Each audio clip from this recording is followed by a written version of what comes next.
చేసుకొని చేయగలను. మనకి 'ఆహా' రిలీజ్ అయింది కదా! ఈ మధ్యనే ఉంది. నేను 'ఆహాలో' అన్నీ చూస్తున్నాను. 'శామ్ జామే' కానీ, 'వైవా విత్ హర్ష' కానీ, 'తమాషా విత్ హర్ష' అని కానీ, 'వైవా హర్ష' అదనమాట అది. ఆ 2 కలిపి వచ్చేసాయి నాకు. 'తమాషా విత్ హర్ష' కానీ, అందులో నేను వెబ్ సిరీస్‌లు చూసాను. దాని తర్వాత సినిమాలు చూసాను, షోస్ చూసాను. 'గీతా సుబ్రహ్మణ్యం 2020 అని ఒకటుంది. అలాగే ఒక్క నిమిషం 'హనీమూన్' అని ఒకటుంది. అలాగే 'కమిట్మెంటల్' అని ఒకటి ఉంది. తర్వాత 'ఫోరెన్సిక్' అనే ఒక మలయాళం సినిమా ఉంటుంది.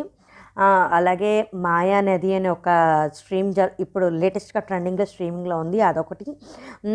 అలాగే దాంతోపాటు 'అనగనగా ఓ అతిథి' ఇవన్నీ నేను చూస్తున్నాను. వీటిలన్నిటి రివ్యూస్ కూడా నేను ఇస్తాను.